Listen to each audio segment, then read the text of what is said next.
Bilisan mo, Kiara. Kailangan nating makarating kaagad sa highway. Ano po bang nangyayari, Nay? Bakit kayo may sugat? Bakit kailangan nating umalis? Tsaka ka na magtanong. Ang importante, makalayo tayo kaagad. Bakit ganyan na lang ang takot nyo sa mga tao? May ginawa po ba kayo? Sinabi ng mamaya ka na magtanong. Ngayon nyo na po sabihin, Nay. Wala na tayong oras. Kapag nahuli nila tayo, pati ikaw madadamay. Kung inaakala mo na matutulungan ka ni Liam, nagkakamali ka. Pati siya ay galit din, maging ang buong pamilya niya. Ano ba kasi ang ginawa nyo? Bakit sila nagagalit sa atin? May naririnig ako mga boses na paparating. Umalis na tayo bago pa nila tayo abutan. Pangako, sasabihin ko sa iyo ang lahat. Sa ngayon, kailangan muna nating makarating ng highway. Kahit kailan walang maidudulot na maganda ang pakikipag-away sa kapwa. Minsan ito pa ang nagdudulot ng sariling kapahamakan. Mas mabuti pa rin nakasundo ang mga kapitbahay para sa oras ng kagipitan. Nariyan lang sila at handang tumulong. Magandang araw, Miss Gwen. At sa lahat ng mga masusugid ninyong tagapakinig. Tawagin niyo na lang ako sa pangalang Kiara. 26 na sa kasalukuyan. Ang kwentong ibabahagi ko ay mismong karanasan namin ng aking ina, na may ilang taon nang namamayapa. Tanging sa inyong channel lang ako magbabahagi ng aking karanasan. Sana wag kaming husgahan ng aking ina. At kapulutan pa rin ng aral ang aking storya. Mula ngayon, Kiara na ang pangalan mo. At ako naman ang Nanay Mariana mo. Bakit kailangan po natin magpalit ng mga pangalan at magtago na parang mga kriminal? Kailangan natin yun para makapagsimula muli tayo ng bagong buhay. Sabi nyo, sasagutin nyo lahat ng mga tanong ko. Gusto ko na pong malaman ang sagot sa mga tanong na gumugulo sa isipan ko. Marami tayong oras para dyan. Sa ngayon, kailangan muna natin maghanap ng mapapasukang trabaho. Maliit lang ang dala kong pera. Kung hindi pa tayo kikilos, mamamatay tayong dilat ang mga mata. Kanino po bang bahay ito? Sino yung babaeng kausap nyo? Siya si Rosa. Natulungan ko siya dati kaya tama lang na ibalik niya ang pabor na ibinigay ko sa kanya dati. Napagod po ako sa mahabang biyahe natin. Magpapahinga po muna ako. Bukas na lang ako maghahanap ng trabaho. O sige, lalabas muna ako para makita ang buong lugar at para makilala na rin ang mga kapitbahay. May papag naman na nag-iisang silid sa bahay na yun. Sinapinan ko lang yun at saka nahiga na. Hindi naman talaga ako inaantok. Gusto ko lang alalahanin ang dati naming tinirhan at si Liam. Nung nandun pa kami, marami na ako naririnig sa mga tao tungkol kay Inay. Pero hindi ko lang pinapansin. Kilala ko sila na hindi masaya sa tagumpay ng iba. Maliit man o malaki. Hihilahin ka pa nila pababa. Yun ang palagay ko kaya kung ano-anong binabato nila sa amin. 1 linggo na kami sa lugar na yon. At natanggap naman akong tindera sa isang tindahan ng mga gamit sa kusina. Maliit lang ang sahod pero mabait ang may-ari at libre pa ang pagkain. Sa tingin ko naman magugustuhan ko na rin ang bago naming nilipatan. Anong ingay yun? Naghahamon na naman siguro ng away ang kapitbahay natin. Yun ba yung si Aling Lisa? Oo, siya na nga. Kilala mo ba siya?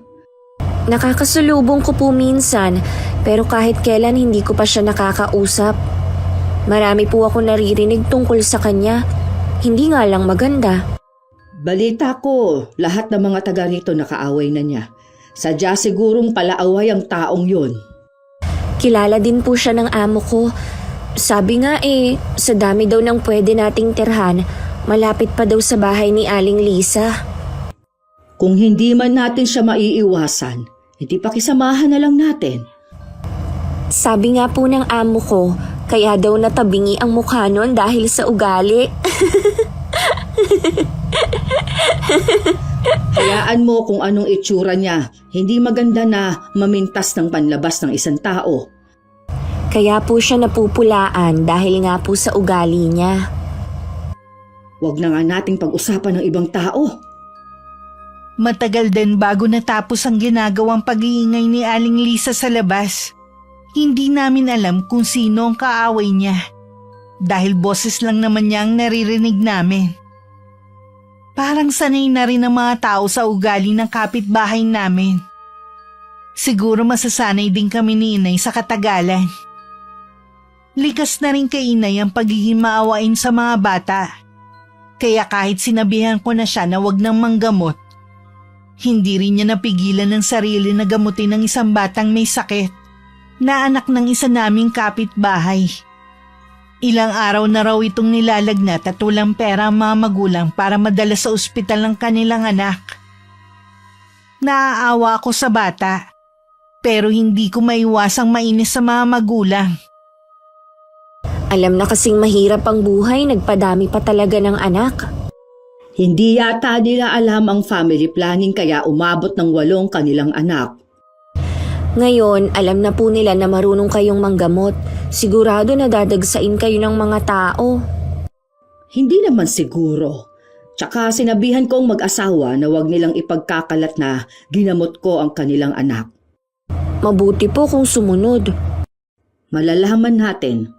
Ang importante bumuti na ang lagay ng bata. Kayo lang naman po ang inaalala ko eh. Baka nakakalimutan nyo na kung bakit tayo napadpad sa lugar na to. Huwag mo nang ipaalala pa. Hanggang ngayon po, hindi nyo pa sinasabi ang totoong dahilan ng galit ng mga tao.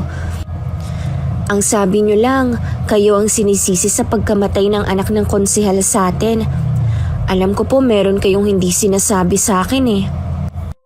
Sasabihin ko rin naman sa'yo pero hindi pa sa ngayon. Sabi na nga ba, yan na naman ang maririnig ko sa inyo. Kung tutuusin, mas maigi na ngang wala kang alam. Baka kasi maging sagabal pa sa iyo. Gusto ko pa rin pong malaman. Parang walang naiiwan na mga katanungan sa isip ko. Ano bang mga katanungan ang gumugulo sa iyo? Nung una, hindi ko po ito pinapansin. Pero mula nung tumakas tayo sa atin, naisip ko na baka totoo ang kumakalat na usapan noon sa lugar natin. Na isa akong mangkukulam. Ano po ba ang totoo? Alam nyo ba, madalas kayong ipagtanggol ni Liam noon laban sa mga nagsasalita ng masama sa inyo. Tapos sasabihin nyo sa akin nung gabing yun na galit ang buong pamilya ni Liam sa inyo. Nung gabing yon, namatay ang pinsan ni Liam. Habang ginagamot ko siya, bigla na lang siyang nangisay at lumabas lahat ng mga buhay na insekto sa kanyang bibig. Hinasisiguro ko na binarang si Eloisa pero hindi ko alam kung sino ang gumawa nun sa kanya.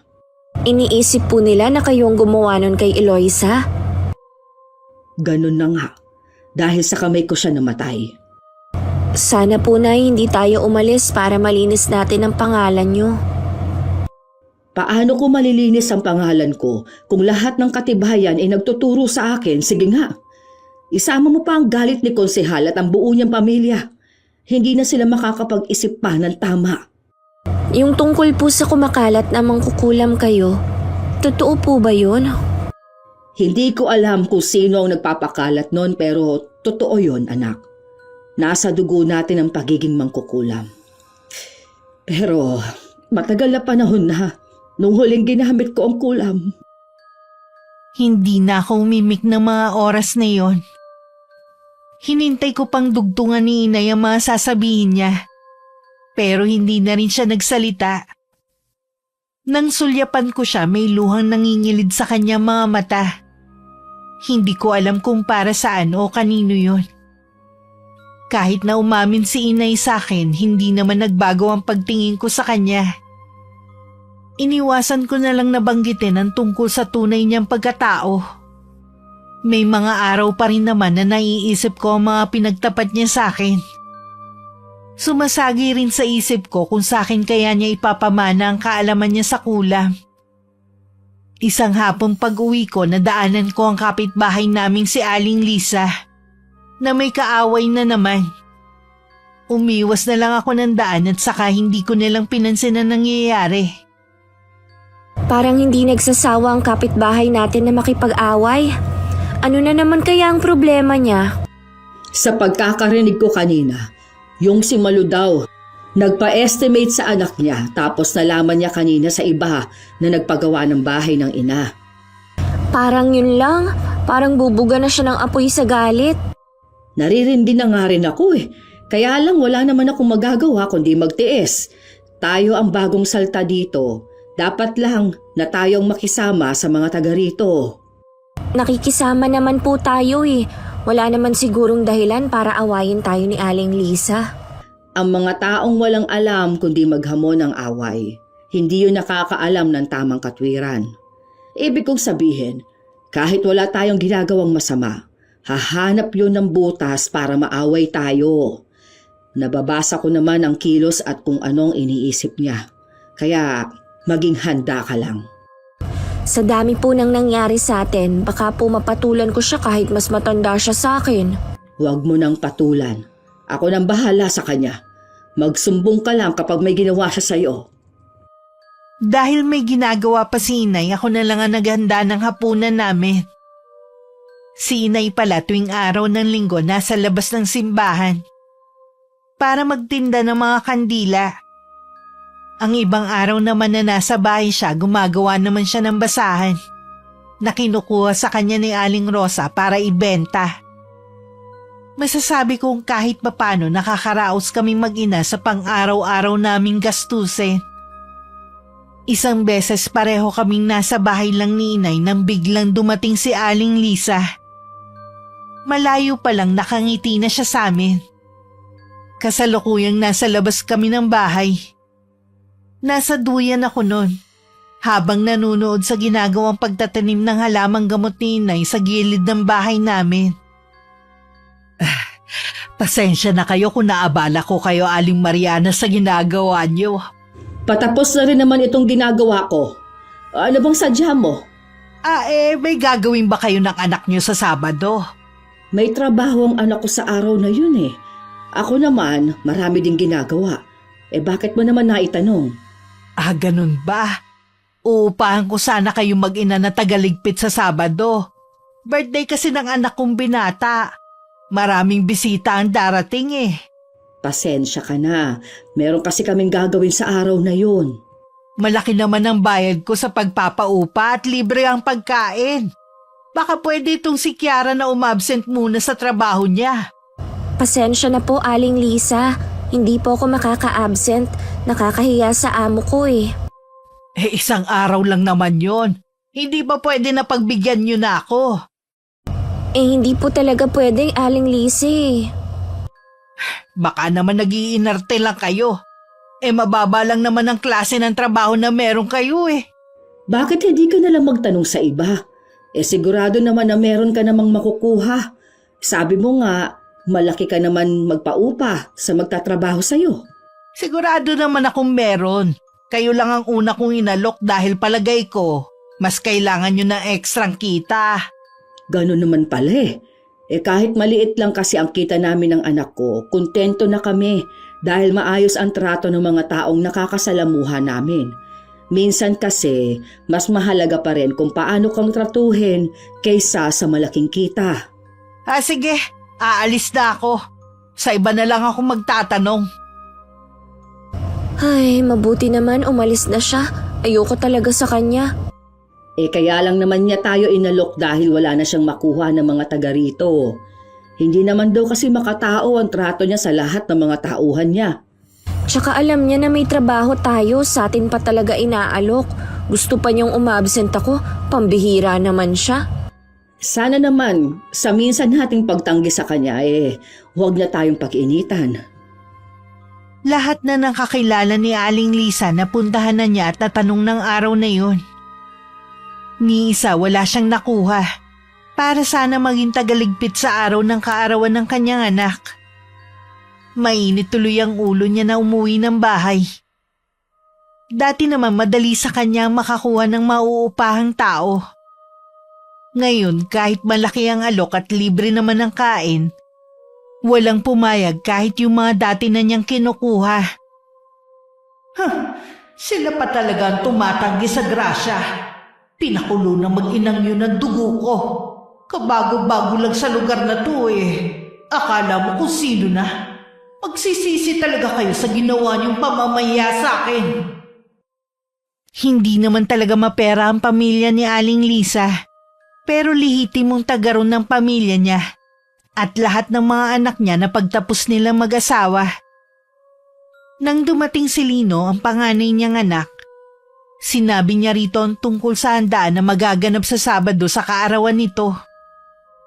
Di ba sinabi ko naman sa inyo na ayoko maghanda? Mas gusto ko yung magsimba lang tayo, tapos simpleng hapunan lang dito sa bahay. Ang dalawa mong kapatid, tuwing birthday nila, lagi namin pinaghahanda ng ama mo. Kaya tama lang na ipaghanda ka rin namin. Ayoko nga po kasi ng party. Alam nyo naman na tamad akong humarap sa maraming bisita eh. Bakit ba kasi pinangungunahan nyo ako? Ikaw na nga itong bibigyan ng party, ikaw pa itong nagagalit. Hindi naman ako nagagalit pero sana nakinig na lang kayo sa akin. At saka sayang yung pera ko nagagastusin sa ganyan. Sigurado naman ako na hindi ko kilala ang karamihan sa mga bisita nyo eh. Paano yan? Nasabihan ko ng mga kamag-anak natin at kaibigan. Di sabihan nyo po uli sila na wala ng party. Ituloy na lang natin. Nasabihan ko na ang Tito Jiro mo na siya ang magluluto sa araw na yon. At i-deliver na yung baboy na kakatayin sa Biyernes. Wala po akong gagastusin para dyan. 10 kayo kukuha.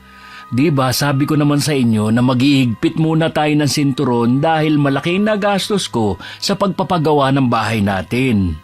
Alam ko naman may pera ka dyan eh, ayaw mo lang maglabas. Ay, ayoko po makipagtalo sa inyo. Pagod na ako sa maghapong trabaho ko. Kung makapagsalita ka parang ikaw lang ang napapagod ah. Iba po kasi kapag nagtatrabaho sa labas kaysa dito lang sa bahay.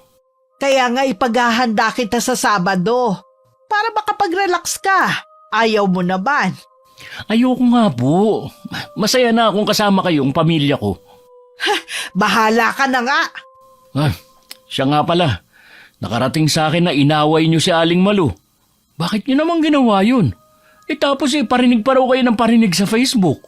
Paano hindi ko aawayin pagkatapos ng ginawa niya sa'yo? Sana hindi na lang kayo nakialam. Wala naman kasi kayong alam eh. Pati ako binibigyan nyo ng kahihiyan. Sila dapat ang mahiya, hindi ikaw. Hindi lang po yung kay Aling Malu, pati sa iba. Hindi ba kayo nagsasawa na mang-away ng ibang tao? Lagi na lang kayong laman ng tsismisan eh. Ikaw ba kinakahiya mo ko bilang nanay mo? Hindi ko po kayo kinahihiya, kundi yung mga ginagawa nyo. Ganun na rin yun. Pagkatapos ng mga ginawa ko sa'yo, ito pala mapapala ko. Ang ikahiya mo. Napabuga na lang ng hangin si Lino sa inasal ng ina.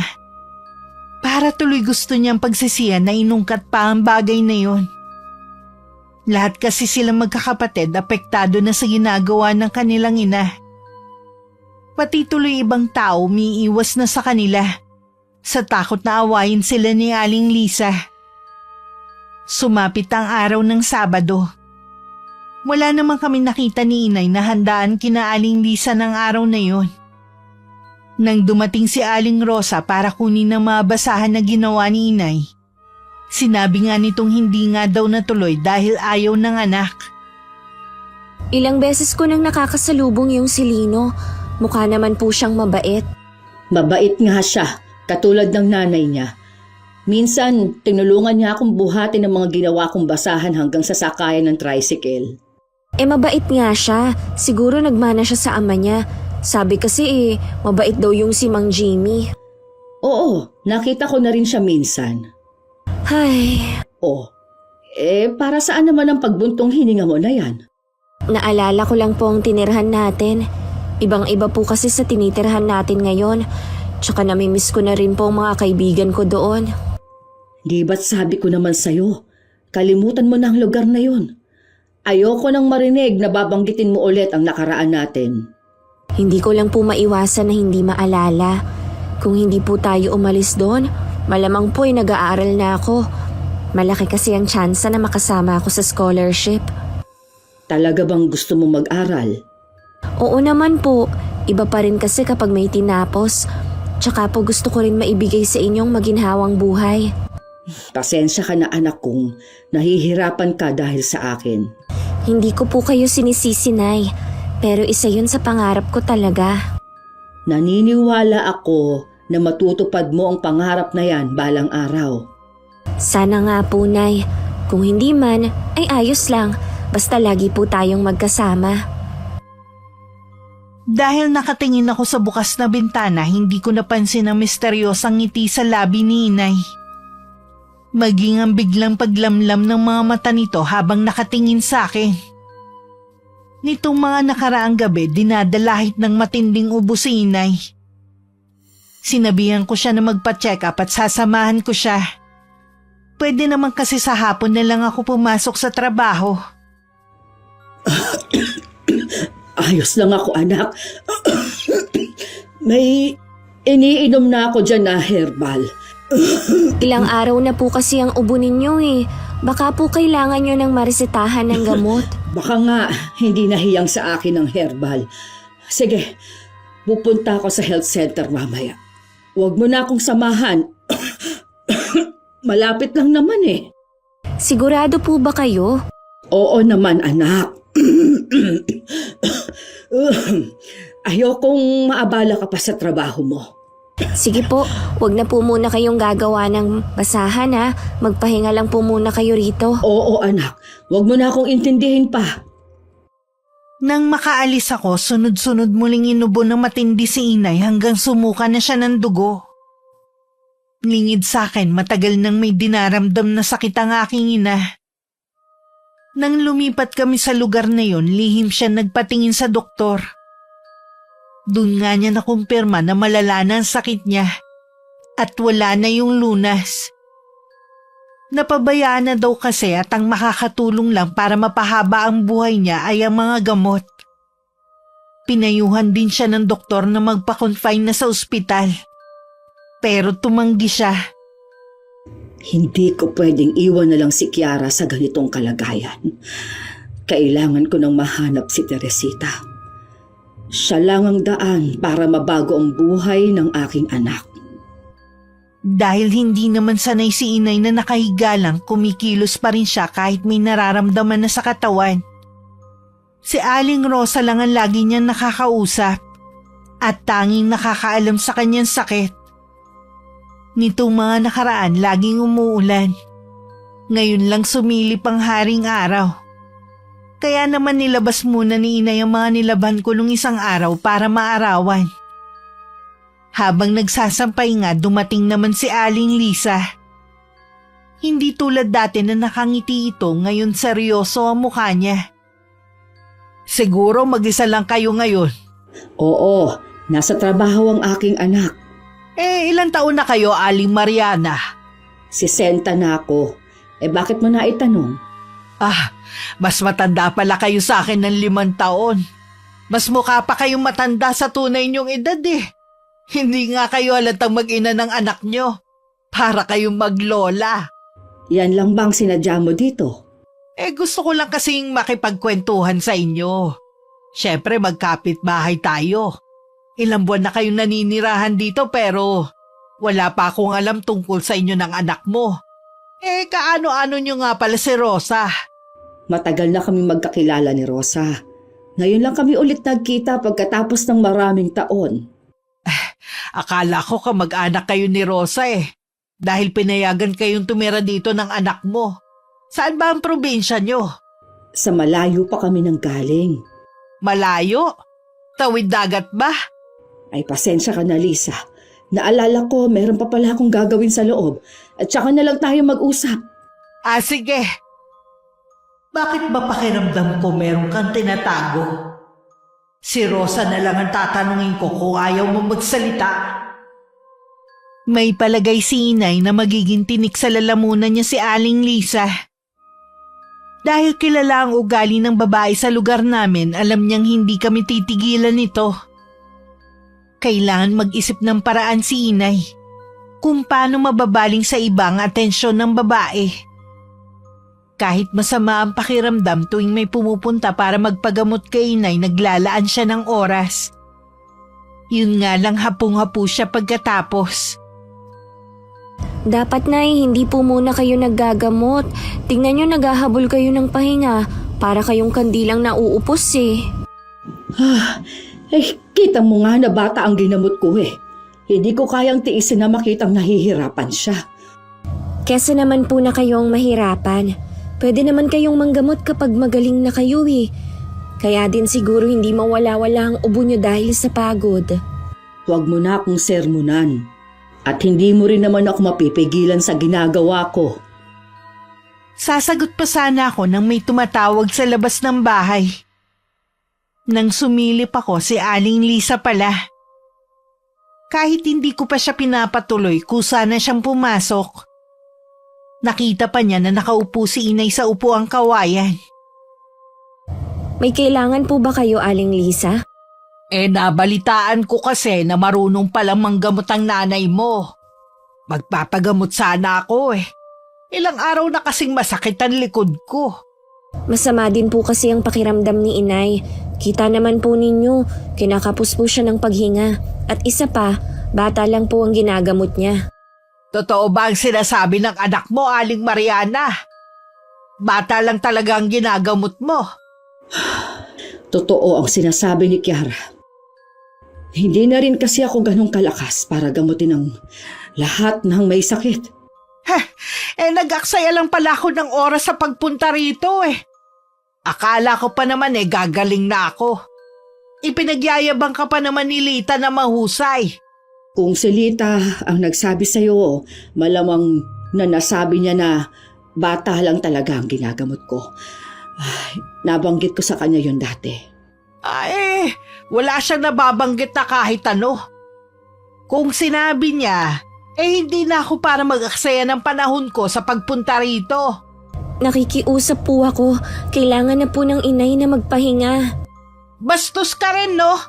Kita mo nga nag-uusap pa kami ng nanay mo eh. Hindi mo kailangan sigawan ng anak ko. Bastos eh. Palibhasa kasi walang pinag-aralan. Hindi nga yata nakatuntong ng high school tong anak mo eh. Nakatapos naman po ako.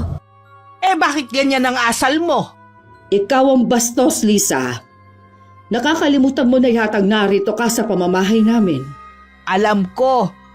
Baka kayo ang nakakalimot at dayo lang kayo rito.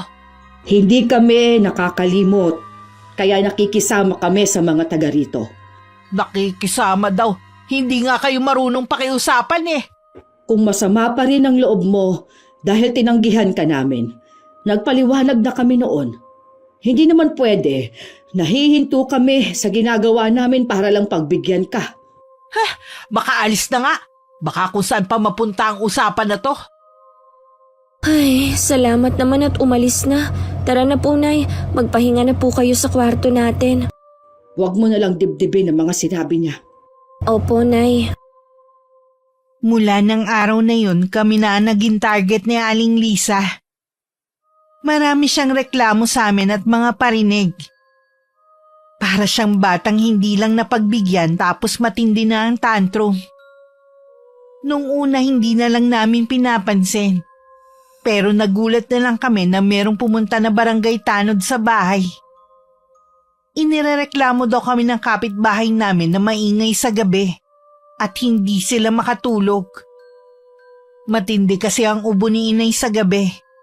Dahil siguro sa gabi malamig ang panahon. Ipinaliwanag ko naman ng maayos sa may edad ng lalaki. Naunawaan naman kami at humingi pa ng dispensa sa abala sa amin. Alam ko kung anong naglalaro sa isipan mo. Huwag mo nang ituloy pa. Kakausapin ko lang naman po eh. Yung mga ganong tao, hindi marunong pakiusapan. Sumusobra na po kasi siya. Alam ko. Meron ngang sinasabi si Rosa. Marami daw tinatanong sa kanya si Lisa tungkol sa atin. Mukha daw malaki ang pagdududa sa atin. Ano po ang sabi sa kanya ni Aling Rosa? Sinabi lang naman niya na iisang probinsya kami at doon kami nagkakilala. Hindi ako natatakot na ilalaglag tayo ni Rosa. Nay, ano po bang ginawa niyong pabor kay Aling Rosa? Bakit ganun na lang pong pagtulong niya sa atin at tiwala niyo sa kanya? Ilang beses ko na kasing tinulungan si Rosa noon sa pamamagitan ng kaalaman ko sa kulam. Sa tagal na panahon, ngayon lang ako humingi ng pabor sa kanya. Kung may iba lang nga tayong mapupuntahan ayoko na dito. Sabi nga ng amo ko, ibang klase daw talaga yung si Aling Lisa Kapag nakursunadahan kanya na awayin, hindi kanya titigilan. Huwag niya akong subukan dahil kapag napuno ako sa kanya, may kalalagyan siya sa akin. Alam ko po na kaya niyong saktan si Aling Lisa, pero huwag kayong gagawa ng isang bagay na pwedeng magpahamak sa atin. Pipigilan kong sarili ko hanggat kaya ko, basta't huwag ka lang masasaktan. Habang naglalakad ako pa uwi, may dala akong pinamili gaya ng kalahating tray ng itlog at mga gulay. Nagulat na lang ako nang biglang may bumangga sa akin. Nabitiwan ko ang mga pinamili ko at muntik na rin ako matumba. Nang lingunin ko ang taong bumangga sa akin, nanlaki ang mga mata ko. Si Aling Lisa pala. Hindi ka kasi tumitingin sa dinadaanan mo. Ang luwag po ng kalsada, nabangga niyo pa ako. Sinadya niyo yata Hoy, Kiara! Huwag mo kong pagbibintangan, ha? Ikaw tong tatanga-tanga Anong sinabi niyo? Hindi mo ba narinig ang sinabi ko, ha? Hindi ka lang pala tanga. Bingi rin. Naalala ko nga palang sinabi niyo sa akin noon na para bang hindi ako nakapag-aral. Kayo ba nakapagtapos? Oo naman, no. Hindi lang ako kung saan nag-aral. Produkto ko ng private school. Ganun naman pala Bakit yung ugali niyo asal kanal? Dinaig niyo pa ang mga taga-kanto sa dumi ng lumalabas sa bibig niyo. Mabuti pa nga sila, alam ang salitang respeto. Kayo, puro kayabangan lang sa katawan ng alam. Bawiin mo yung mga sinabi mo, kundi magsisisi ka. Bakit? Napapahiya kayo sa mga nakakarinig, ha? Alam nila na totoo ang sinasabi ko. Hindi lang nila masabi ng harapan kasi alam nila kung paano pa rin rumispeto sa kapwa. Pero sabi nyo nga, dayo lang kami dito ni Inay. Kaya bakit kita igagalang? Tama lang ang mga sinabi ko. Wala akong balak bawiin yon. Anong tinitingin-tingin nyo dyan, ha? Hala, magsiuwi na kayo. Sa susunod, wag na kayong gagawa ng isang bagay na kayo din ang mapapahiya. Itong mga itlog na to, mapapalitan pa naman to. Pero ang naranasan nyo ngayon, araw-araw nyong maaalala. Lingid pala sa amin ni Aling Lisa na sa di kalayuan lang ang anak nitong si Lino. Nakita at narinig niya ang lahat ng nangyari. Nagpupuyos naman ng kalooban ng kanyang ina na umuwi ng bahay. Hinanap nito ang asawa pero hindi niya nakita. Lalo siya nagwala sa galit. Nararamdaman niya kasi na nasa kabit na naman niya ito. Isa yun sa mga dahilan kung bakit laging mainit ang ulo niya. Ay, mabuti dumating ka na, anak. Alam mo ba kung nasaan ang papa mo? Huwag niyo na pong hanapin lagi si Papa. Uuwi din naman yon kung kailan niya gusto Parang hindi na bahay ang tingin niya dito sa atin Hindi naman na talaga. Kung ako sa inyo, tanggapin niyo na lang na wala na sa inyo ang puso ni Papa. Oo, alam ko. Dahil nandun na sa kabit niya. Kasalanan niyo rin naman kung bakit nabaling sa ibang babae ang pagtingin ni Papa. Bakit ko naman kasalanan, ha? Ako ang asawa niya. Alam namin pero hindi niyo ginampanan ang tungkulin na yon. Dahil mas abala kayo sa pakikipag-away niyo. Katulad kanina. Tama bang banggain niyo yung babae, ha? Para naman kayong bata Nakita mo pala yun. Marami pa akong nasaksihan sa mga ginagawa niyo sa mga kapitbahay natin. Ako na lang talagang nahihiya. Oo, inaamin ko. Sinadya kong banggain ng malditang yun. Narinig mo naman siguro kung anong mga sinabi niya sa akin. Walang preno ang bibig niya. Totoo naman kasi mga sinabi niya. Huwag niyong ipagyabang na nakatapos kayo kung ganyan din lang namang kagaspang ang ugali niyo sa ibang tao. Kahit kailan talaga, hindi mo man lang ako makampihan. Nanay mo ko. Minsan naiisip ko na dapat pinisil ko na lang ang ilong mo nung sanggol ka para hindi ka nabuhay ngayon. Ganyan niyo ako tratuhin, kaya hindi na ako nagtataka kung gaano kayo kasama sa ibang tao. Hindi mo naman kasi ko naiintindihan. Lagi ka nalang kumakampi sa mga taong hindi mo naman kadugo. Baguhin niyo kasi ang ugali niyo. Wala naman kayong mapapala eh. Kay Papa kayo galit, pero binubunto niyo sa ibang tao. Kawawa naman ang iba na hindi lumalaban sa inyo. Wala kang karapatang utusan ako, ha? Kaya manahimik ka na lang kung hindi naman maganda ang sasabihin mo. Tumahimik na lang si Lino at hindi na nakipagtalo. Kahit nagagalit siya sa mga ginagawa nito, hindi rin niya maiwasang mag-alala na may makatapatang ina sa ginagawa nito. Naniniwala kasi siya na lahat ng masamang gawin sa kapwa may balik na karma. Samantala nagtataka naman si inay na basag lahat ng itlog na dala ko. Sigurado na may kinalaman si Lisa. Ayos lang naman po kung nabasag lahat ng itlog. Nakaganti naman ako sa kanya sa inabot niyang kahihiyan kanina. Siguro naman sa ginawa ko na pamamahiya sa kanya, hindi niya na tayo guguluhin pa. Ano ba ang sinabi mo sa kanya?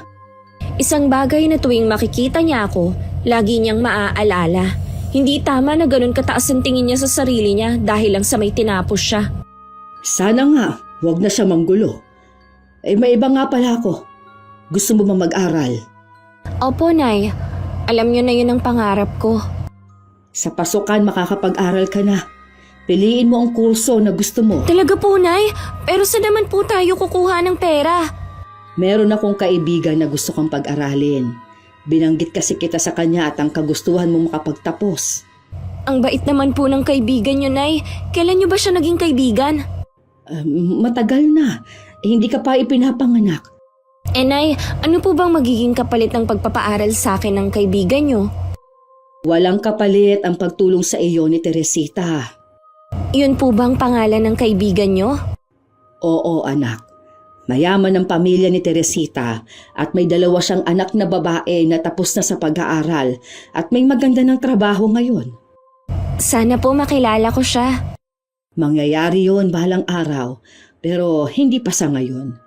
Basta anak, pagbutihin mo ang pag-aaral mo. Yun lamang ang may pamamana ko sa iyo kahit hindi mismo sa aking bulsa galing ang pagpapaaral sa iyo. Nay, di totoong pangalan kong gagamitin ko.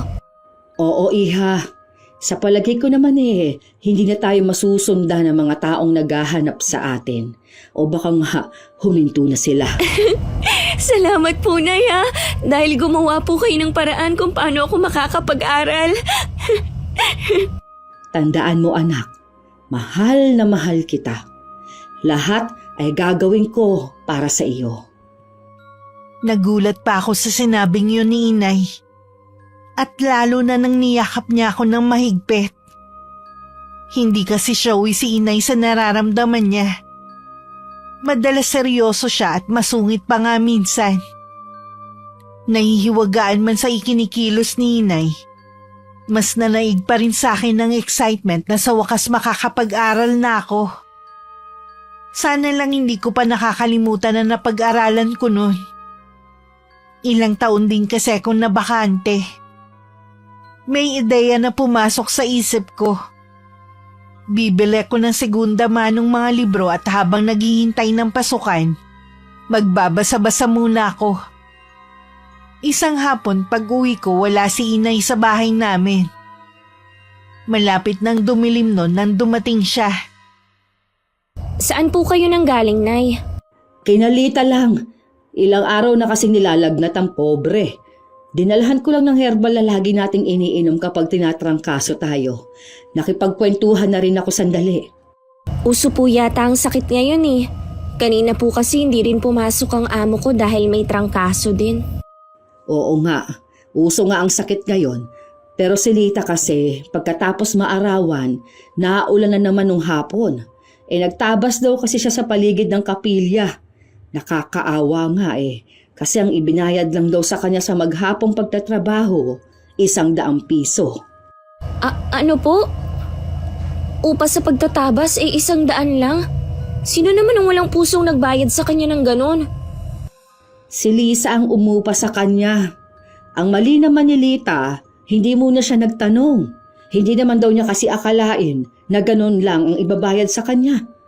Wala talaga siyang konsensya. Nung nagpapadagdag na daw siya pa ang inaway. Ang dami na agad sinabi sa kanya.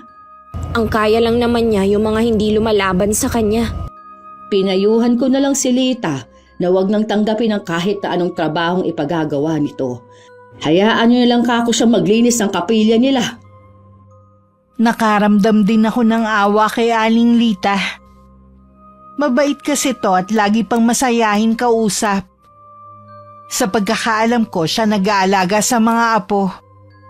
Habang parehong nagtatrabaho ang mga magulang ng mga bata. Naisip ko tuloy sa buhay natin maraming klase ng tao tayong makikilala. Para sa akin, si Aling Lisa na ang pinakawalang puso sa lahat. Matuloy na lumipas ang mga araw at linggo.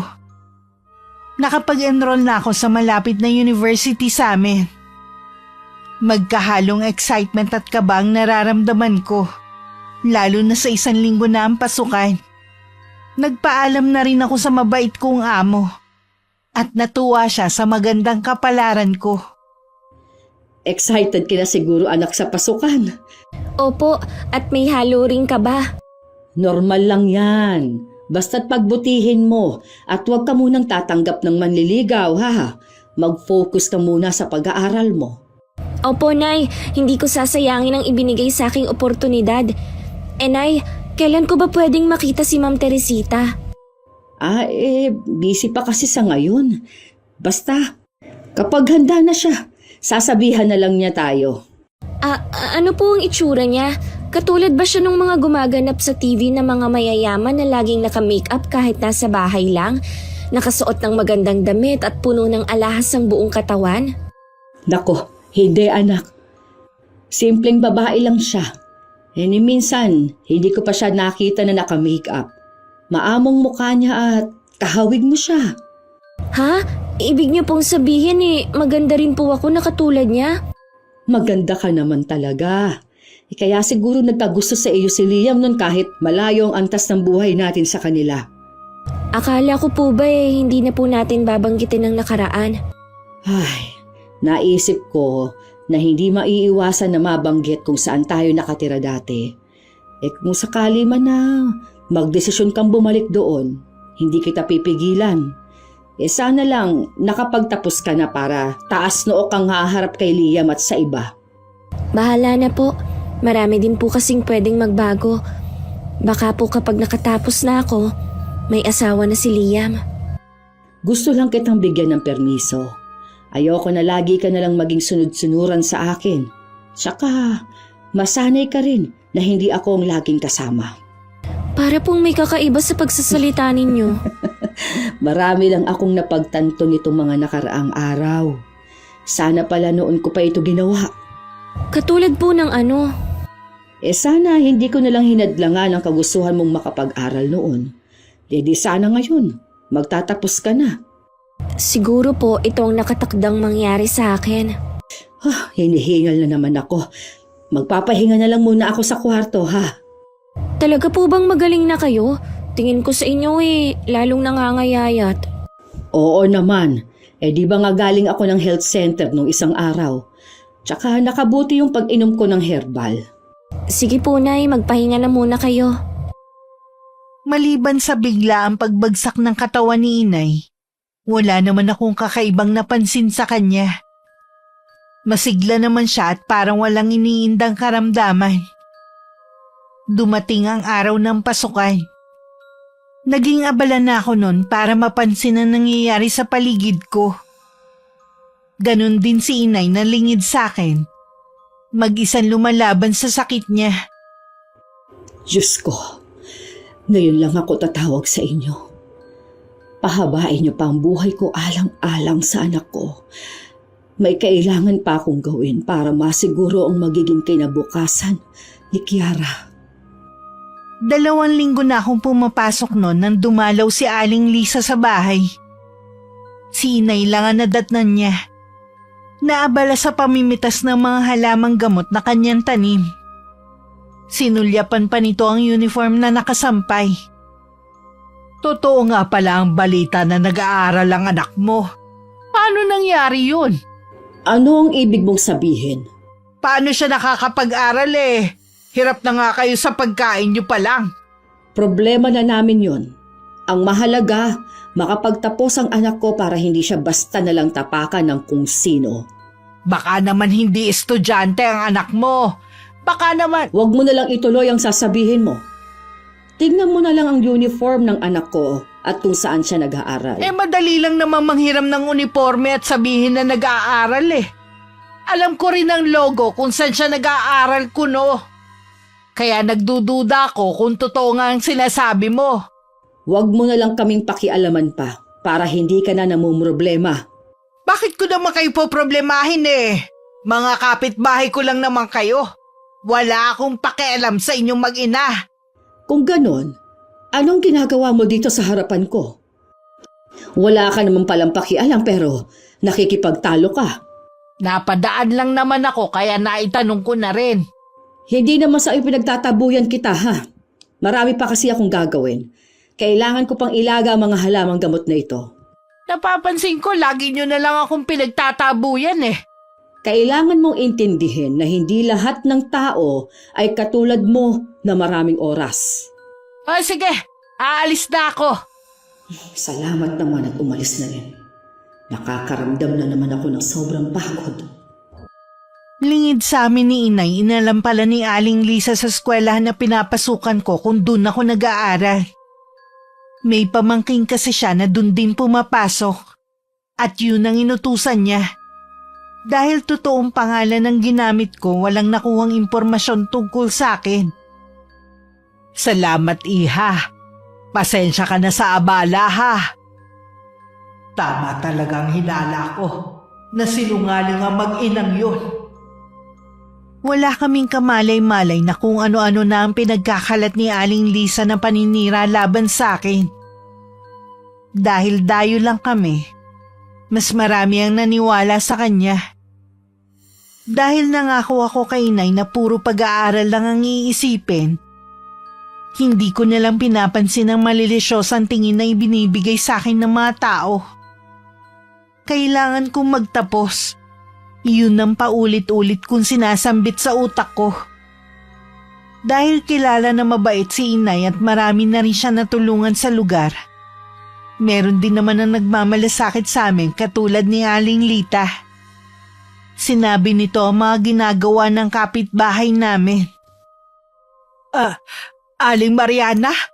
Ano ginagawa mo riyan? May hinihintay ka ba? Inaabangan talaga kita. Ganitong oras ka daw lumalabas. Kung may kailangan ka sa akin, pwede mo naman akong puntahan sa bahay ko. Bakit kailangan mo pa akong abangan dito? Ano ang ipinapakalat mong maling impormasyon tungkol sa anak ko? Hindi ko alam ang sinasabi mo. Huwag mo nang ipagkaila pa. Alam kong ikaw lang ang pwedeng gumawa noon. Ganyan ba katindi ang galit mo sa amin ni Kiara? Tigilan mo nga ako, ha? Sa tingin mo kaya mag-aaksaya ako ng panahon sa inyong mag-ina, ha? Pinag-aaksayahan mo nga ng panahon ng pakikipag-away sa mga taong hindi lumalaban sa'yo. Kaya umamin ka na. Huwag mo nang ipagkaila pa. Wala akong aaminin sa'yo. Tsaka, bakit ba nagagalit ka sa kumakalat at chismis tungkol sa anak mo? Kung hindi yun totoo, baliwalain mo na lang. Hindi ko babaliwalain ang chismis na ikaw ang may kagagawan. Sinisira mong reputasyon ng anak ko. May anak ka ring babae. Kung sa kanya kaya gawin yon, matutuwa ka kaya? Malabo mangyari ang sinasabi mo. Ang layo naman ng anak ko kay Kiara. Oras na hindi mo bawiin ang ipinapakalat mo, pagsisisihan mo ang ginawa mo. Huwag mo nga akong pinagbabantaan, ha? Hindi nga sabi ako nagpapakalat na bayarang babae ang anak mo. Sige lang, magsaya ka.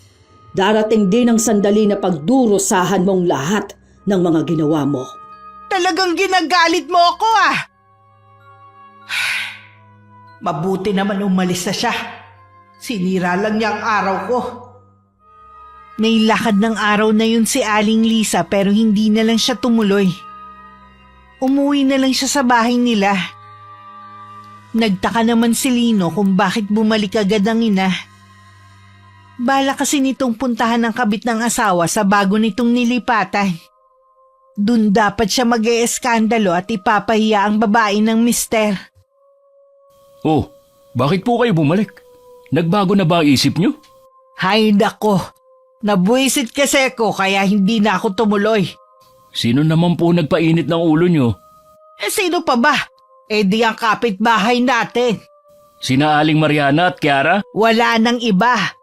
Aba, inabangan ba naman ako ng Mariana na yun malapit sa terminal ng tricycle? Pwede naman akong puntahan dito sa atin eh. Uy, ano po ang pakay niya sa inyo? Ako ang pinagbibintangan niya na nagpapakalat ng chismis tungkol sa anak niya. Tingin ko naman totoo ang balita eh. Inalam ng pinsan mo kung dun nga nag-aaral ang babaeng yun. Wala naman daw record dun eh. Bakit naman kailangan nyo pa kasing gawin yan? Wala naman dapat kayong pakialam sa kanila eh. Nagtataka lang naman kasi ko kung bakit nakakapag-aral ang babaeng yun eh. Kulang pa ang kinikita nila sa pagkain araw-araw. Marami pong paraan para makapag-aral ng isang tao. Pwedeng dahil sa scholarship. Magastos pa rin ang magpaaral. Sa pamasahe pa lang mamumulubi na sila. Ay, mulubi na nga pala sila. Hinusgahan nyo na agad ang mag-ina batay sa kung ano lang ang nakikita nyo. Hindi ko sila hinuhusgahan. Yun naman talaga ang totoo eh. Tsaka nung tanungin ko si Mariana, bakit hindi niya masagot ang tanong ko kung paano nakakapag-aral ang anak niya?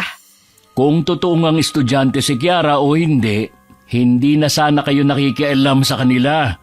Naghahanap lang kayo ng gulo eh. Talaga bang ayaw nyo ng tahimik na buhay? Matagal na ako nagtitimpi sa mag-inang yun na akala mo kung sino. Mga dayo lang naman dito sa atin. Mabuti nga masira ang reputasyon ng anak niya. Tapos sasabihin nyo na hindi kayo nagpakalat ng chismis tungkol kay Kiara.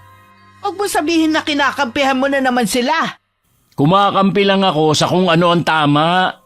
Kahit tingin mo mali, ako pa rin dapat ang kampihan mo dahil mama mo ko. Napapailing na lang si Lino sa mga pinagsasabi ng nanay niya. Dahil likas na mabait ang binata, nakakaramdam siya ng awa sa aming mag-ina. Samantala, nakarating na rin sa akin ng kumakalat na balita sa lugar namin. Pumasok agad sa isip ko si Aling Lisa.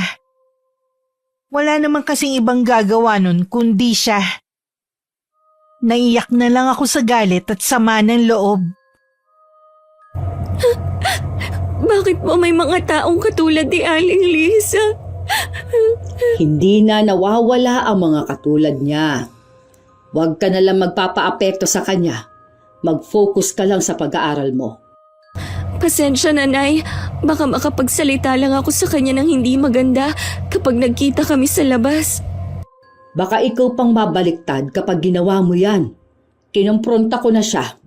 Hindi siya umaamin na siya ang may kagagawan ng pagpapakalat sa paninira na yun sa'yo. Mag-iisip pa rin po ako ng paraan kung paano ko malilinis ang pangalan ko at siya naman ang mapapahiya sa bandang huli. Hay, basta mag-iingat ka sa mga gagawin mo. Tuso ang babaeng yon. Opo, Nay. Ayoko lang maging tulad ng mga taong inaaway niya. Kaya din siguro namihasa siya dahil walang lumalaban. Mula nang tumira tayo sa lugar na ito naging palaban ka na. Mabuti yan para alam mo na kung paanong pangalagaan ang sarili mo kapag nawala na ako. Maipagtatanggol mo ang iyong sarili. Kahit kaya ko ng pangalagaan ng sarili ko, kailangan ko pa po kayo, Nay. Kapag nawala kayo sa tabi ko, para akong batang naliligaw. Kailangan ngayon pa lang, tanggapin mo ng katotohanan na hindi tayo habang buhay na magkakasama. Bakit niyo po ba yan sinasabi, Nay? Meron po bang problema? Wala naman. Gusto ko lang maging handa ka sa hinaharap. Tingin mo ba sa akin bata pa ha? Mula na magkausap kami ni Inay, nag-iba na ang pakiramdam ko. Pakiramdam ko rin meron siyang inililihim sa akin. Habang nakahiga ko nung gabing yun, may biglang ideya na pumasok sa akin. Kinabukasan maganda na ang mood ko. Nagulat pa si inay dahil masigla na ako nung pumasok. Matagal nang napapansin ni inay ang kakaibang aura ni Lino tuwing dumadaan sa tapat ng bahay. O di kaya tuwing nakakasalubong ang binata. Wala namang makapanggalit si inay dito dahil magalang naman. At matipid pa itong ngumingiti kapag nakakasalubong niya. Nang araw na yon, hindi na nakatiis si inay. Iho, sandali lang. May kailangan po ba kayo, Aling Mariana? Nagmamadali ka ba? Hindi naman po. Meron ba kayong sasabihin tungkol kay inay? May gusto akong sabihin tungkol sa nangyayari sa'yo. Kung hindi mo maaagapan, pwede mong ikamatay ang nangyayari sa'yo. Ha? Po? Anong ibig niyo sabihin?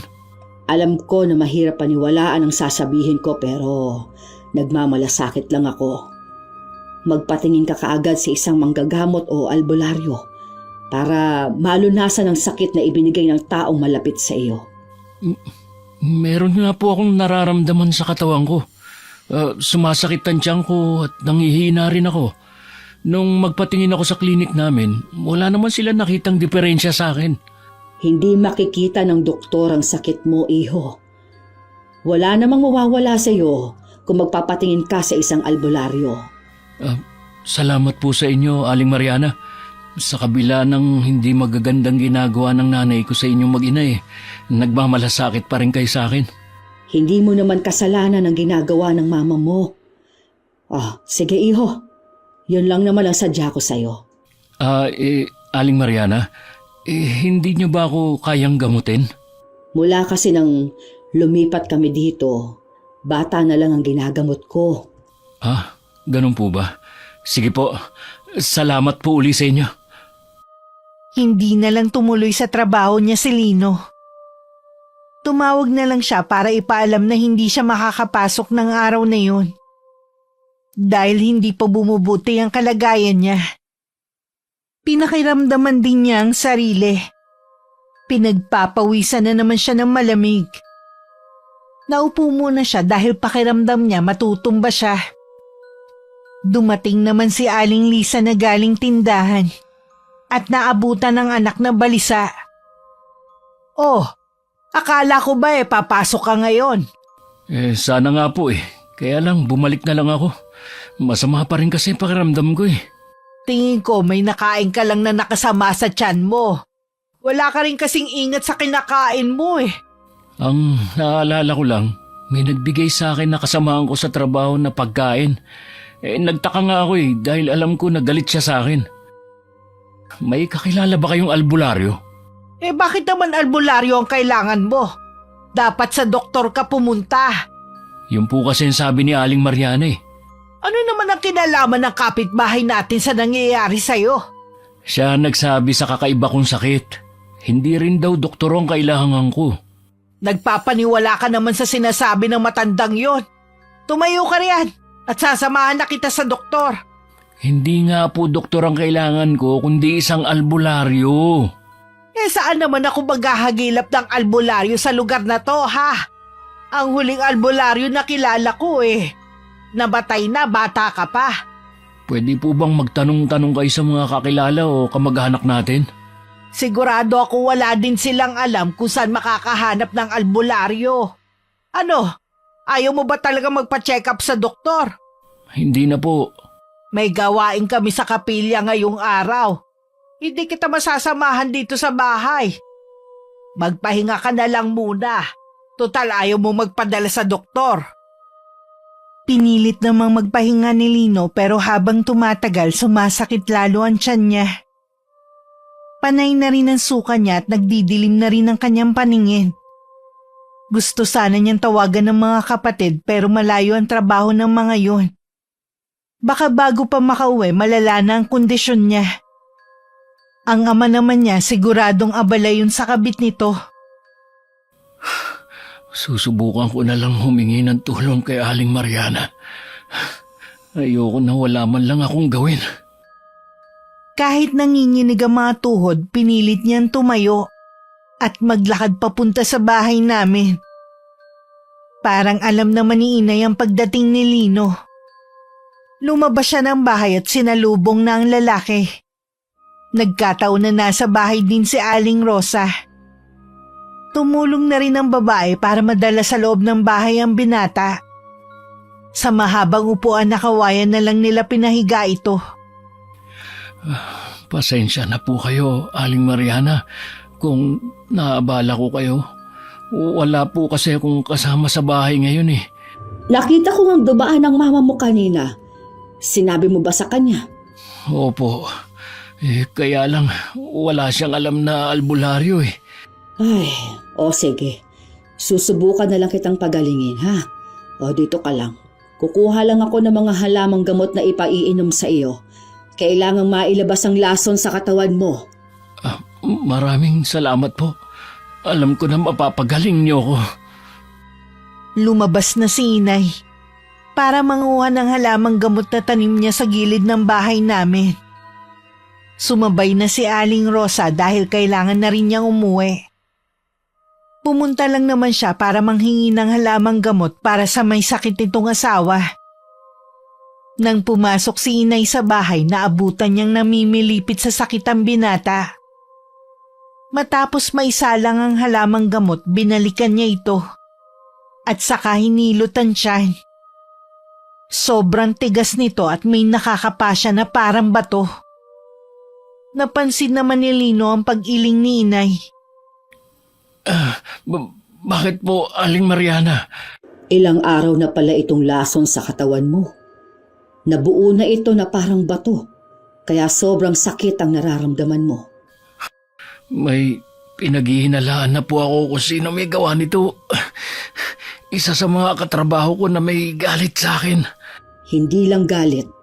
May kasama na ring inggit ang taong yun kaya niya nagawa ito sa'yo. Magbabayad sa akin ng taong yun.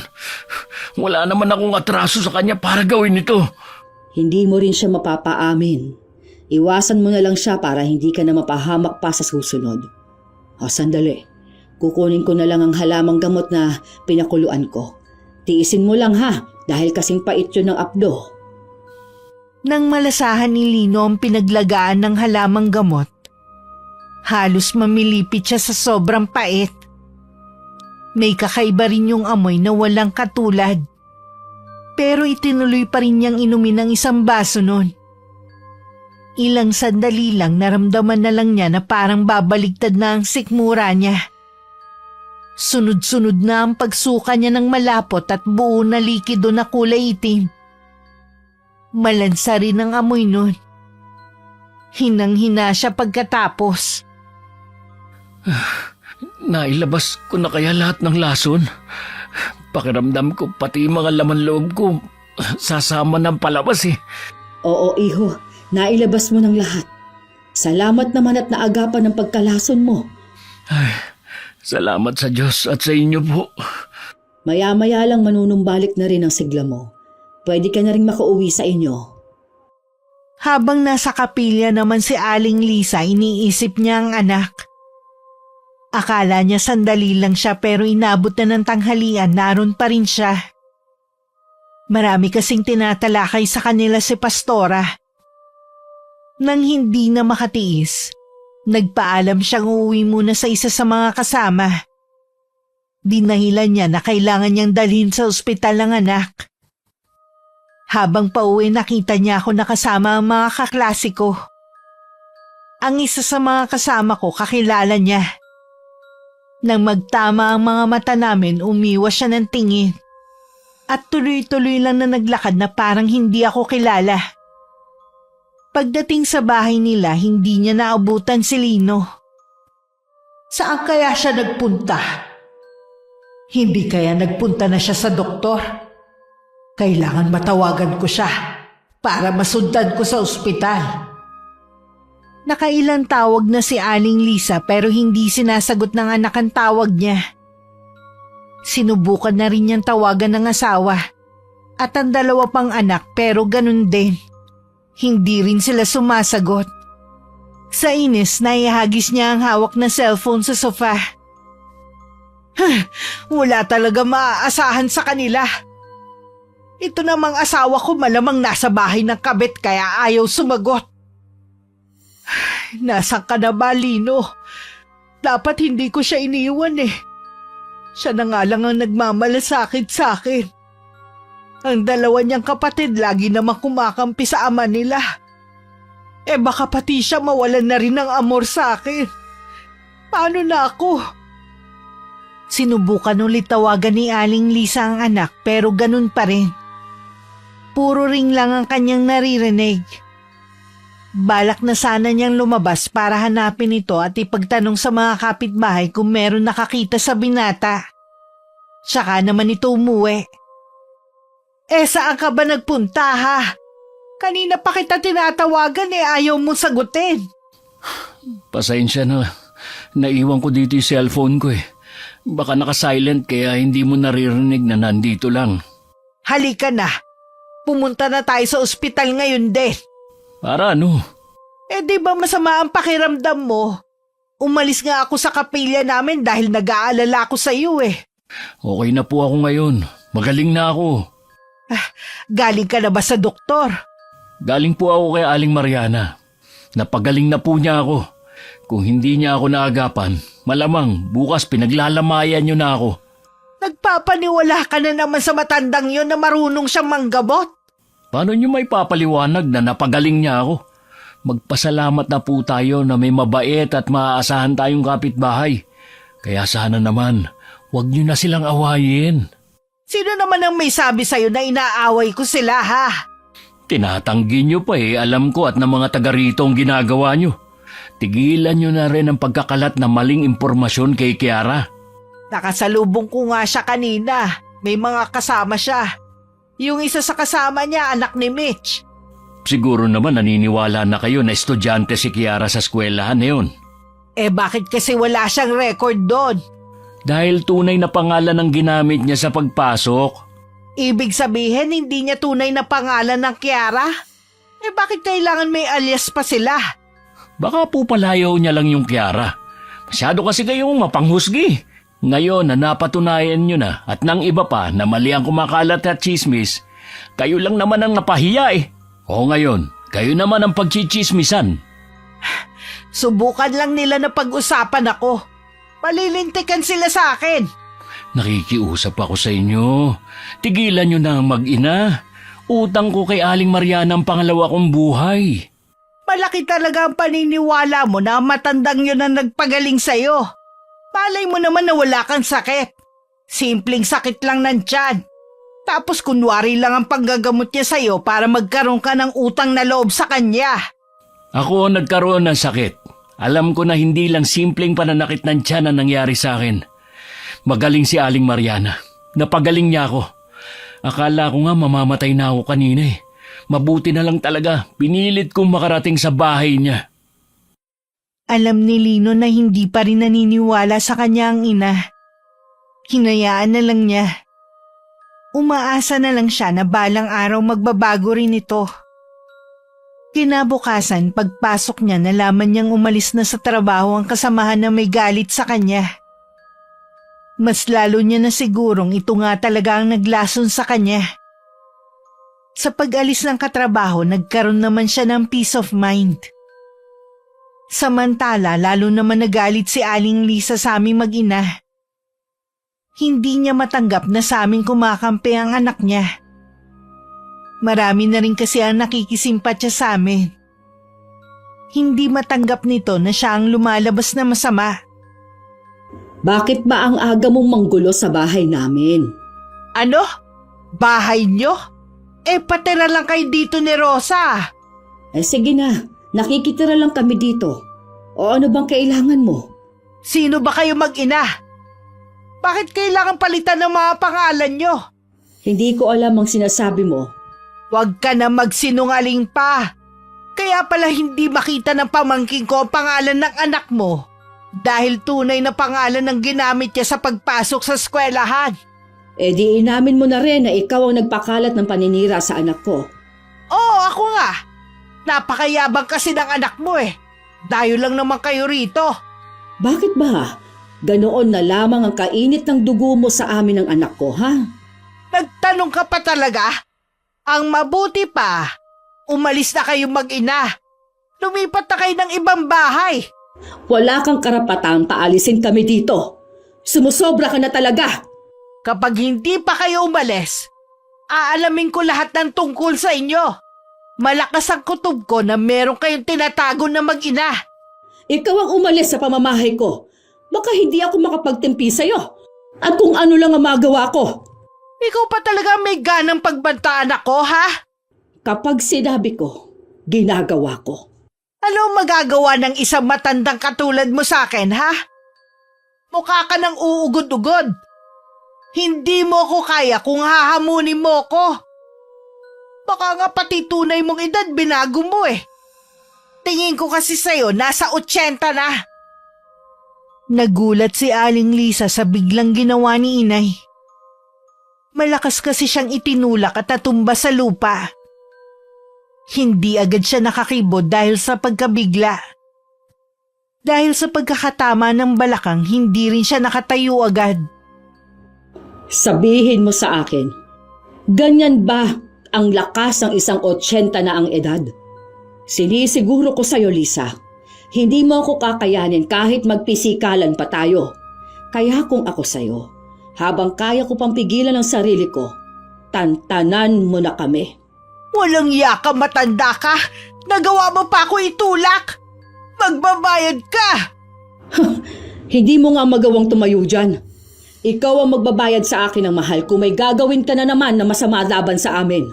Ma, anong ginagawa niyo dyan? Lino, anak, tulungan mo ako.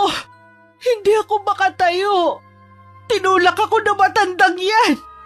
Kinakausap ko lang naman siya eh. Baliw na yata ang matandang yan eh.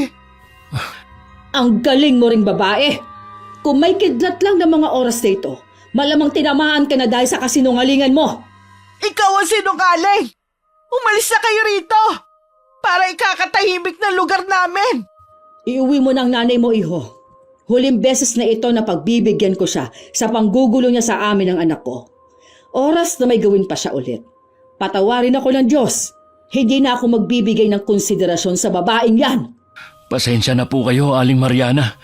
Bakit ka humihingi ng pasensya sa kanya, ha? Hoy, Mariana! Bumalik ka rito! Huwag ka muna pumasok sa bahay na yan, hindi pa tayo tapos! Tama na, Ma. Nakakahiya na tong ginagawa niyo eh. Nakalimutan niyo na ba? Si Aling Mariana nagpagaling sa akin. Kung ganyan ka, sana pala hindi na lang ako lumapit sa kanya. Sana hinayaan ko na lang na mamatay ako. Total, wala naman kayong pakialam sa akin eh. Mas mahalaga pa sa inyo yung pagsisimba sa kapilya nyo, pero ang sama naman ng ugali nyo. Wala kang modo! Nanay mo ko pero pinagsasalitaan mo ko ng ganyan. Tama lang sa'yo ang sampalin. Sanay na naman ako sa pananakit nyo mula bata eh. Lino, saan ka pupunta? Tulungan mo muna akong makauwi. Lino, bumalik ka rito. Dinadalahit na matinding ubo na naman si Inay. Sumuka na rin siya ng maraming dugo. Alam niya hindi na magtatagal ang buhay niya. Tinatanggihan na rin ng katawan niya ang mga iniinom na gamot. Kaya puro herbal na lang ang iniinom niya. Kung wala akong gagawin, sigurado magiging tinik sa lalamunan ng anak ko, si Lisa. Hindi ako makakapahayag na malaman niyang lihim namin. Kapag kaharap ako, pinapakita lagi ni Inay na masigla at wala siyang iniinda na anumang sakit. Kaya hindi naman ako naghinala na malubha na pala ang sakit niya. Napansin ko lang sa kanya na hindi na siya gumagawa ng basahan at nagtitinda ng kandila sa labas ng simbahan. Sagana din kami sa pagkain at hindi ko problema ang pamasahe at panggastos ko sa pag-aaral. Nasasabik na tuloy ako makita si Ma'am Teresita para personal sana makapagpasalamat sa kanya. Nay, kailan po uli kayo magkikita ni Ma'am Teresita? Matagal pa, iha. Bakit mo naman na itatanong? Gusto ko po kasi kayong samahan. Gusto ko na kasi siyang makita sa personal at makapagpasalamat. Dahil kasi sa kanya ay nabago ang buhay natin. Hindi mo kailangan tumanaw sa kanya ng utang na loob. Bakit naman po? Malalaman mo rin balang araw. Ay siya nga pala, nabanggit ko kay Teresita ang tungkol sa problema sa kapitbahay natin dito. Nag-aalala rin siya sa'yo kaya nagmungkahi siyang lumipat tayo ng bahay. Matagal ko na po talagang gustong lumipat ng bahay. Kaya lang, saan naman? Kaya ba nating umupa kahit maliit na kwarto? Kung talagang gusto mo nang umalis dito, maghanap ka ng bahay na maliit malapit sa pinapasukan mo. Huwag mong alalahanin ang pagbabayad sa upa. Huwag niyo pong sabihin na si Ma'am Teresita din po ang magbabayad. Oo, iha. Gusto kasi niya na maging komportable ka. Hindi rin kasi siya mapapalagay dahil alam niyang meron tayong kapitbahay na walang alam lang gawin kundi ang makipag-away. Ang bait naman po ni Ma'am Teresita. Kahit ano yatang hilingin natin, ibibigay niya agad eh. Siya na lang yata ang ganon. Sinabi rin niya, lahat ng kailangan at gusto mo, sabihin mo lang. Ibibigay niya. Nay, baka naman po balang araw maningil siya sa atin ha. Ako na mismo ang nagsasabi sa'yo. Hindi siya maniningil dahil wala kang utang na loob sa kanya. Kahit po kayo lang ang nakikipag-usap sa kanya, sa akin pa rin napupunta ang ibinibigay niya. Natural na tumanaw ako ng utang na loob sa kanya. Wala kang dapat bayaran sa kanya. Ang gawin mo, mag-aral ka mabuti. Tuparin ang mga pangarap mo. Gawin mo magpapasaya sa'yo. Opo, Nay. Magtatanong na lang po ako sa mga kaklase ko kung may alam silang mga paupahan. Sabihan mo ako agad. Halos 1 linggo na ring iniinda ni Aling Lisa ang balakang niya. Nahihirapan kasi siya sa pagbangon tuwing umaga sa higaan. Ganon din sa paglalakad. Naisip niyang tingnan ng likod at baka namamaga nga. Ganon na lang ang gulat niya na makita ang malaking pasa. Ganon ba kalakas ang pagkakabagsak ko sa lupa? Para naman akong pinalo ng tabla sa laki ng pasa. Bakit habang tumatagal lalo to sumasakit imbis na mawala? May sa demonyo yata ang matandang yun eh. Tuwing tatangkain niya na lumabas ng bahay lalong sumasakit ang balakang niya. Pakiramdam niya pinipiga yun. Ilang araw na tuloy siyang nasa loob lang ng bahay. Nawawalan na rin siya ng ganang kumain dahil lagi lang naman siyang mag-isa. Si Lino naman lagi na lang gabing-gabi na umuwi. Pero nang gabing yun, hinintay ni Aling Lisa ang anak. Para sabihan na wag munang pumasok at samahan siya magpa-check up. Sige po, sasamahan ko muna kayo bago ako pumasok sa trabaho bukas. Baka kasi napasama ang pagkakabagsak ko sa lupa eh. Kung hindi nyo na po kaya yung sakit, tama lang na magpatingin na kayo sa doktor. Salamat anak ha, hindi mo ko iniiwan. Mas pinili pa ng 2 mong kapatid na bumukod na lang. Samantalang ang laki ng bahay natin. Ang ama nyo naman, wala na talaga yatang balak umuwi dito sa bahay eh. Nakausap ko po ng masinsinan si Papa. Ayaw na daw niya makisama sa inyo. Mas pinili na niya talaga ang babaeng niyo kesa sa pamilya niya. Pagkatapos ng lahat ng mga sakripisyo ko sa kanya at sa inyo, ito pa pala mapapala ako. Aminin niyo rin kasi mga pagkakamali niyo. Huwag niyo nang pairali ng pride. Alam ko sa sarili ko na naging mabuti akong asawa at ina. Wala akong ginagawang masama. Bahala kayo kung yan ang paniniwala niyo. Mabuti pa, magpahinga na kayo. Kumapit kayo sa akin. Aalalayan ko na kayo. Buong gabing hindi makatulog si Aling Lisa. Hindi rin niya mailapat na maayos ang likuran dahil kumikirot ang balakang niya. Magdamag din siyang nakadapa lang. Pakiramdam din niya parang pumipintig ang bahaging yun na kumikirot. Nang kapain niya, may nahawakan siyang malagkit. Kahit hirap tumayo, pinilit niya para makita sa salamin. Nang makita nga niya na nagnanana ang malaking pasa sa kanyang balakang, napatili naman siya. Nagising naman agad si Lino na nasa kabilang silid lang. At agad na pinuntahan ng ina.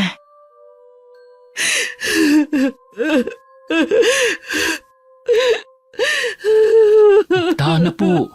Sige, dadaling ko na kayo ngayon sa ospital. Huwag na nating hintayin na mag-umaga. Hindi ko maintindihan kung ano ba nangyayari sa akin, iho.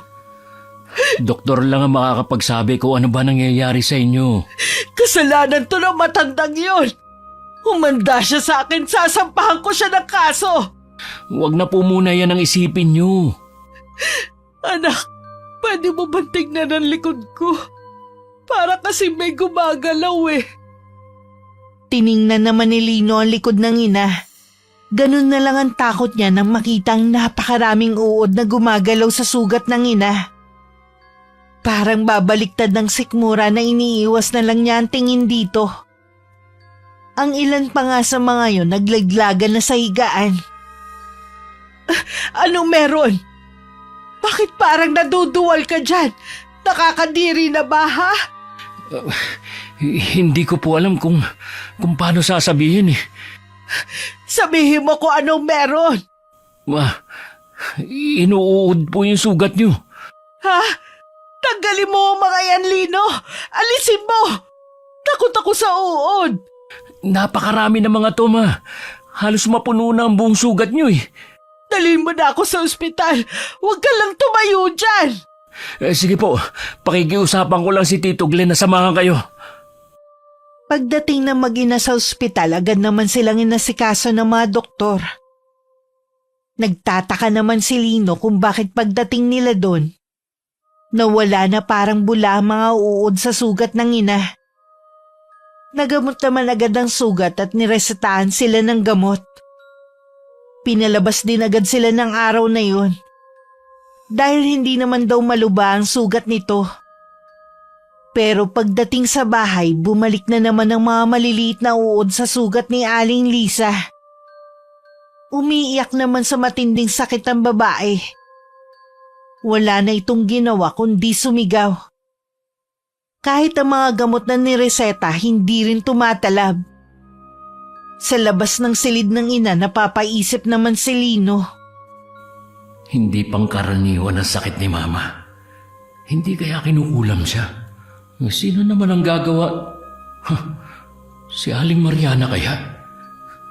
Siya naman ang may kagagawan kung bakit nagkasugat si Mama eh. Nang makatulog ang ina, iniwan na muna to ni Lino. Pumunta siya sa bahay at naabutan pa niya sa labas si inay. Hindi na naman siya nagulat sa biglaang pagsulpot ng binata sa amin.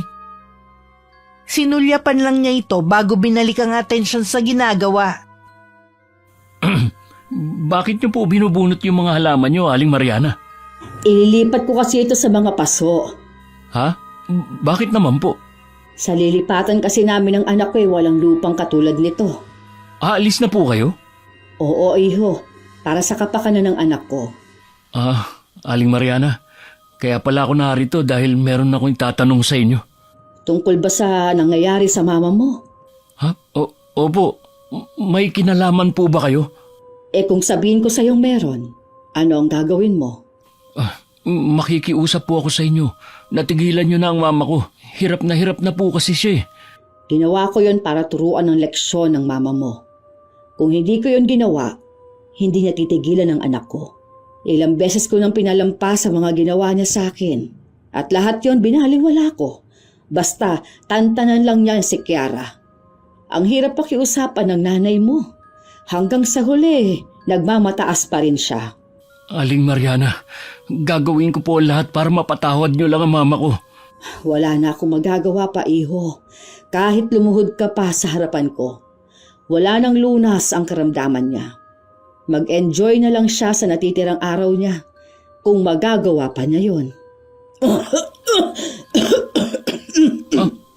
Ayos lang po ba kayo? Ha? Dugo! Kung makakaluhag sa kalooban mo, may taning na rin ang buhay ko.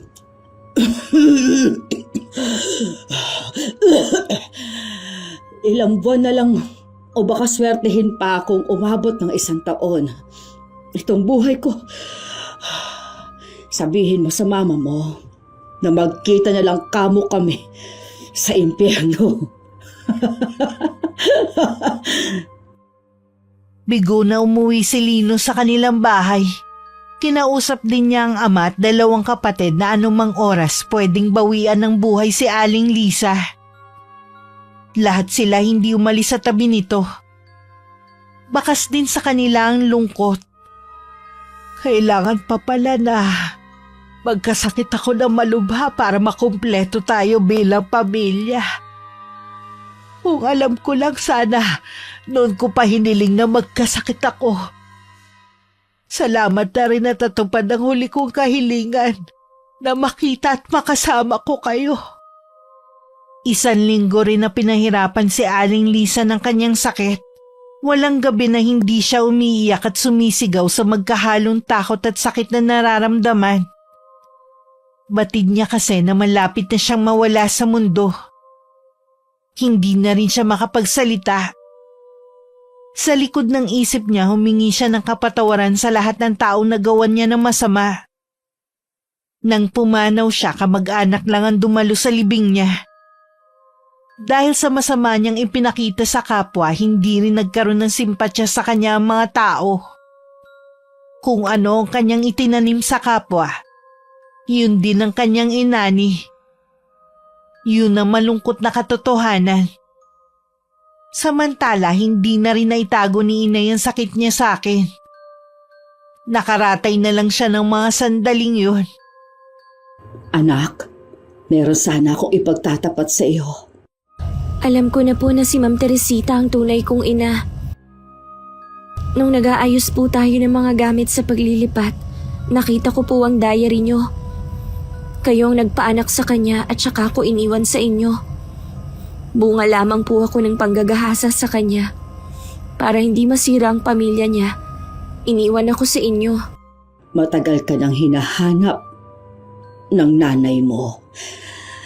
Mabuti na lang natuntun ko siya at gusto niyang bumawi sa iyo.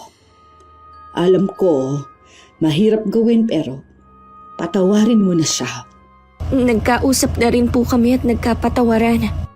Matiwasay na akong aalis dahil alam ko na maiiwan kita na nasa mabuting kalagayan. Pero Nay, kayo po ang kailangan ko, hindi ang material na pwedeng ibigay ng tunay kong ina. Hindi ko rin gustong iwan ka. Kung alam mo lang na ginawa ko ang lahat para magtagal pa itong buhay ko, siguro parusa na rin ito sa akin dahil sa mga nagawa ko noon. Meron sana akong hiling sa iyo. Ano po yun, Nay? Yung libretang itim ko at mga ginagamit ko sa kulam. Gusto kong isama mo sa libingan ko. Gusto kong sa akin na magtatapos ang kaalaman ng pamilya ko sa itim na karunungan. Opo, Nay. Huwag ka nang malungkot, anak. Pwede bang ipabaon mo sa akin ang maganda mong ngiti? Nay, hindi ko kayang mawala kayo sa akin. Mas gugustuhin ko pa po yung dati nating buhay. Kahit mahirap, basta magkasama tayo.